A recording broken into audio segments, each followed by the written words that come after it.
ডাকসু নির্বাচন অনুষ্ঠান করার ক্ষেত্রে সুপ্রিম কোর্টের আদেশ অনুযায়ী আর কোনো আইনি বাধা আমাদের সামনে নাই।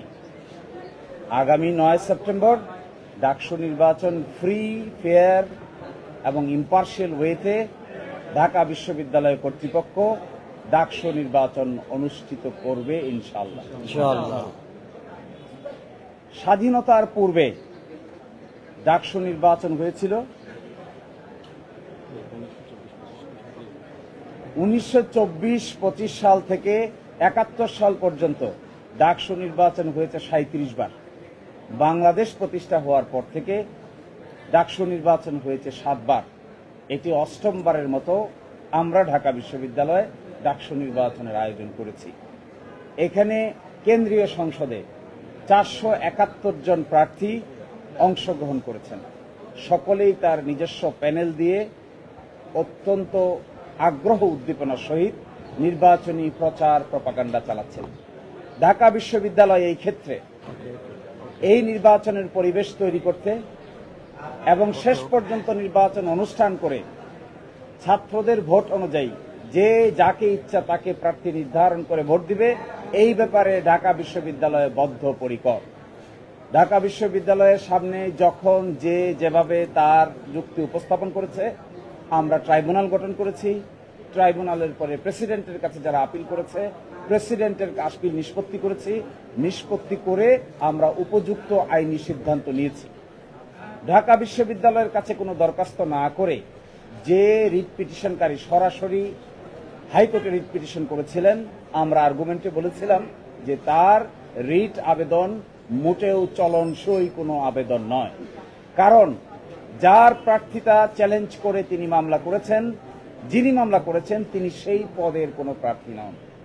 সেকেন্ড হলো, ঢাকা বিশ্ববিদ্যালয়ের সামনে কোনো অবজেকশন না দিয়ে, আমাদের ট্রাইব্যুনালের কাছে না এসে, আমাদের প্রেসিডেন্টের কাছে না এসে সরাসরি তিনি হাইকোর্টে এসেছেন। এটি রিট জুরিসডিকশনের চিন্তা অনুযায়ী, জুরিসপ্রুডেন্স অনুযায়ী গ্রহণযোগ্য নয়। আর থার্ড কথা ছিল, এটি একটি ডিসপিউটেড কোয়েশ্চেন অফ ফ্যাক্ট। কোনটা ঠিক কোনটা বেঠিক এই প্রশ্নে রিট পিটিশন চলে না। আর আমরা আদালতের সামনে এটাও বলেছিলাম, ঢাকা বিশ্ববিদ্যালয় হিসেবে, অথরিটি হিসেবে এটা একটা অটোনমাস বডি। ঢাকা বিশ্ববিদ্যালয়ের অর্ডার অনুযায়ী প্রতিষ্ঠিত একটা অটোনমাস বডি, এটা স্বায়ত্তশাসিত প্রতিষ্ঠান।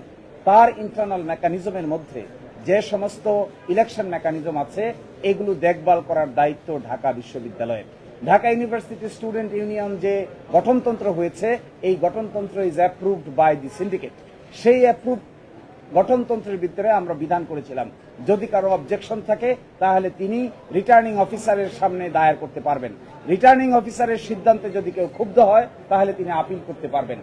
যিনি আজকে রিট পিটিশন করেছিলেন হাইকোর্টে, আপিল বিভাগে যিনি রেসপন্ডেন্ট ছিলেন, তিনি রিটার্নিং অফিসারের কাছেও কোনো অবজেকশন দেন নাই। তার বিরুদ্ধে যে আপিল হয়েছে, আপিলেও কোনো অবজেকশন রেজ করেন নাই। যখন আমরা প্রাথমিকভাবে লিস্ট প্রকাশ করেছিলাম, সেই লিস্টেও তিনি কোনো অনাগ্রহ প্রকাশ করেন নাই। চূড়ান্ত লিস্ট যখন প্রকাশ করেছি, সেখানেও তিনি আনুষ্ঠানিকভাবে ঢাকা বিশ্ববিদ্যালয় কর্তৃপক্ষের সামনে কোনো কথাই বলেন নাই। এই সমস্ত যুক্তিতর্ক গ্রহণ করেছেন মাননীয় আপিল বিভাগ। গ্রহণ করে হাইকোর্ট বিভাগ যে ডাকসু নির্বাচনের উপর স্থগিতাদেশ দিয়েছিলেন, এটি অনারেবল জাজ ইন চেম্বার স্টে করে দিয়েছিলেন।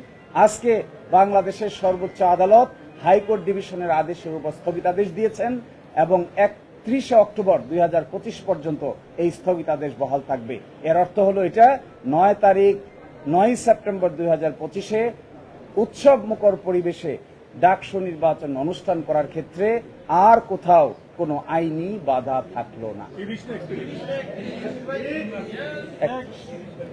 এই জন্য আমরা সংশ্লিষ্ট সকলকেই বিশ্ববিদ্যালয়ের পক্ষ থেকে আমরা ধন্যবাদ জানাই, যেন নির্বাচন আয়োজন করার ক্ষেত্রে সাংবাদিক সহ সংশ্লিষ্ট সকল মহল, প্রার্থী যে যেখান থেকে প্রার্থী হন না কেন, সকলেই আমাদেরকে সহযোগিতা করবেন, যেন বাংলাদেশের সামনে একটা গ্রহণযোগ্য নির্বাচন আমরা উপহার দিতে পারি। আমরা এই জন্য বলেছিলাম এটা, কারণ ঢাকা বিশ্ববিদ্যালয়ের কাছে তো এই প্রশ্ন উত্থাপন করা হয়নি।